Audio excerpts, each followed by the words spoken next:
Oh, so we were supposed to see you late last year, right? And things changed around a little bit. Yeah, man. You know. What happened? I didn't hear what happened. Was it injury or what happened? My last cut got real bad and I got hospitalized, so they had to, pull the fight. Forgot about that. I do remember that. I apologize. So talk to us about the health. I mean, any lasting implications? I mean, that's a difficult process to go through. There were at the beginning, but dealing with records and getting the right doctors around me, they cleared everything up. So I'm 100%. They just like, no need to put the strain on your body. You've been doing it for too long. You've been doing it wrong for a lot of that time. You know, in the beginning, fighters don't really know what they're doing, so it's cause and effect. So had to figure it out the hard way. So they said, don't put no strain on your body, and I feel good.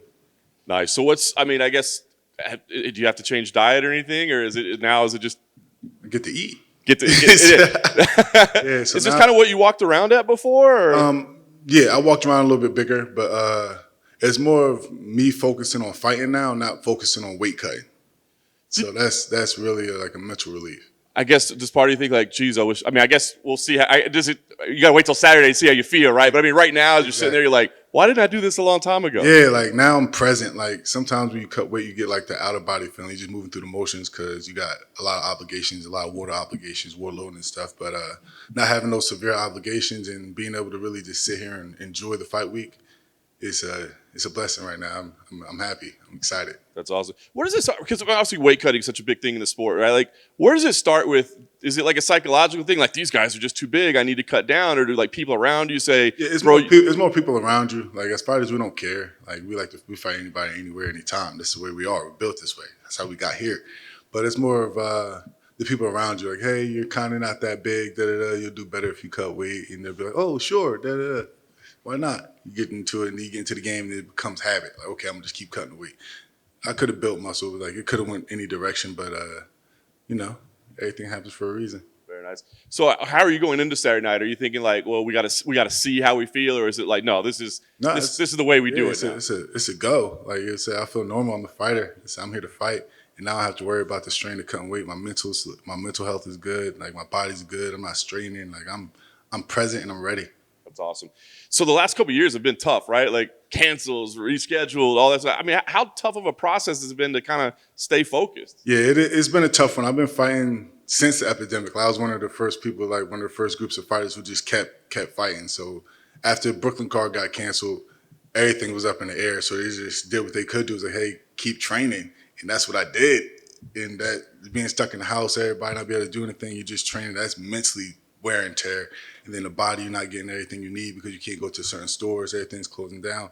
So all that over the 2 years, and then the hiccups with the weight, and then the body failing a little bit. It's been a crazy 2 years. It's been pretty crazy. But we're here now. We're healthy. We're hungry, and we're ready to make a statement. Was it tough to stay positive during all that stuff? I mean, were there any points along the way you were like, why am I doing this? Oh, for sure. Like, I'd be lying if I said, like, nah, it was always all positive. Nah, you always get down in the dumps. That's part of life. Like, you gotta learn to suck that up and find your method of getting out of the dark. That's one thing I had to learn. Like, how do I get out of the dark? Like, you get to listen to other people say stuff, but it doesn't really relate to you because everybody has their own perspective on everything. So me being able to sit down because of the health injury. So that was also a good thing. Like, okay, I'd actually need to relax. So me being able to sit down and really think about it, or having the downtime to think about it, understand myself, helps tremendously. That's awesome. You just seem incredibly relaxed and happy right now. Is this like the most relaxed and happy you've ever been on a fight week? Yeah, actually I'm violent as hell right now. I'm just not showing y'all. But I'm extremely violent in my mind, think about punching everything. But try to keep it under wraps, wait till Saturday. Well, you did a good job, man. All right, talk about the matchup with Khalil. What do you think about when that was the name that came across? Was it one you were excited about? I was excited. I'm a fan of Khalil. Like, listen, he's been fighting for a while. He's been in the game for a while. He's a heavy puncher. He stays true to who he is. And I'm excited to stand there and bang with him, show him what I can do with his weight. Yeah. I was going to say, on paper, it looks like this is going to be a pretty explosive fight. Is that kind of what you're expecting as well? Yeah, explosive. He's a heavy hitter. That's what he's known for. Like, nothing else, really. His cardio's a little iffy, but he knows he's going to crack. And anytime, any place, he's going to throw some heavy stuff. And I'm excited because it gives you that danger factor. That, okay, I need to be on my P's and Q's. I need to really be in my A game, and I'm happy, I'm healthy, and I'm here for it. You nailed it. And a lot of people, I guess, if there's questions about him, it's his cardio and how he performs late, right? So when you're going into a fight like that, you go, well, let's try to drag this guy late and take advantage of him, or can you not think that because of the way he does come out cracking. Nah, you don't really think that. If it comes, it comes. You gotta come up with it, see how he's coming into the cage. Like I don't want to put myself in a predicament to get cracked unnecessarily. So we move smart. So we know that his cardio is questionable, but we're definitely gonna test it. And you have yet to see me actually tired in the cage. Like, you see me beat up, hurt, and everything, but you never see me stop. So he's got to deal with that. He can throw punches. I can take punches. I can take hits. He's not going for a takedown. So what I got to worry about? Nice. Last thing for me, talk about what's important here. I mean, it is important to go in and get a win and put the losses behind. There's more about the fact that you're just happy to be in there competing again and being healthy. I mean, what's the key? Oh, the win is definitely important. The win is the most important thing, because fighters, you got to win. I want to build my brand a little bit more to the top. I want to get to the belt. So the goal is always to win. But also be present and enjoy the lifestyle again. Like, don't let it become too much of a job to the point that it becomes hindrance to me and my family and stuff like that. So relaxing, understanding this world that we're in, and moving accordingly. Hey, Carl.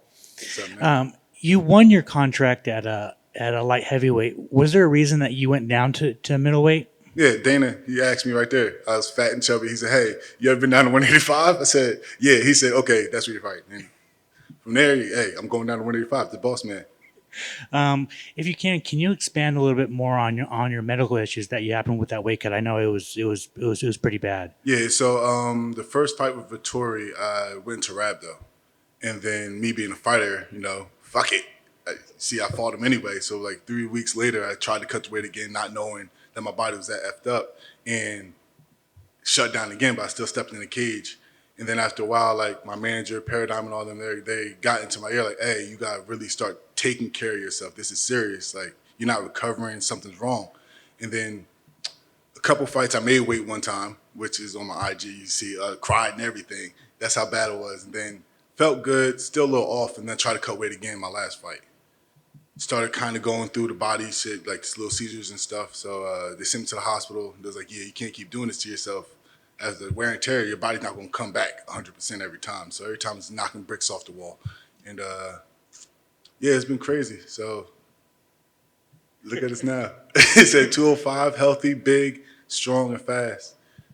Awesome, man. And then finally, do you feel like you're fighting for your job on Saturday? No, I don't feel like I'm fighting my job. I won't put that type of pressure on myself. We're in a fight game. It is what it is. We're out here to have good showings. If you stretch yourself out, like, "Oh, I need my job, I need this," I'm going to fuck around and make bad mistakes, put extra pressure on myself and crack. You don't do that. You realistically, okay, you've lost 2 in a row. It is what it is. It's the fight game. My job is to go out there and perform the best way I can, put a show on for the fans, and that's what I'm going to do. Thank you. Did you always have that mindset of of not paying attention? Well, maybe not necessarily not paying attention to losses, but not letting that stress and pressure build on you? Fuck no. Fuck no. Right. No. And how did you come to that? The time I had to sit down with myself, like, comes with experience in fighting. Like, as a young kid in fighting, every loss hits you hard, super hard. Like, every hard loss still hits me hard. I just take it a different way. Like, I don't put the pressure on my back.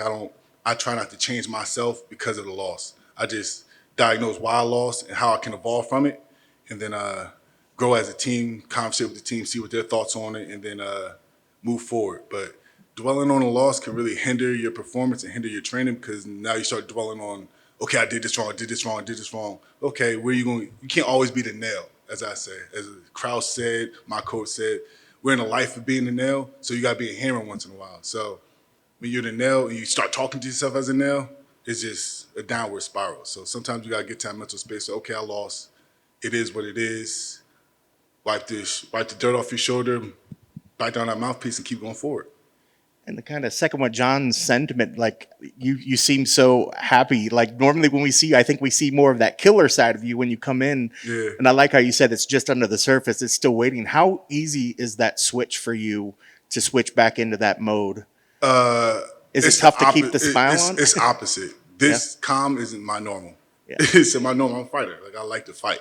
So y'all see me like when I'm cutting weight, that's when I can't even put this persona on. You're like, okay, he's just violent as shit. Yeah, that's me. So you guys see by around me, I'm playful, I'm violent, I like to play fight, personable. I'm just down to earth, and I love it. And I love being able to be present now. And last thing for me, I know you love to get out there, you love to throw hands, you like to kind of feel that power, and you like to kind of put your power on them. Yeah. Is there a part of you that maybe the twisted part of you that's like, I want to feel this power so I can laugh? A little bit, yeah. You see, I have my little niche. A little get hit hard time. You see me smile, shake my head, and grab my shorts.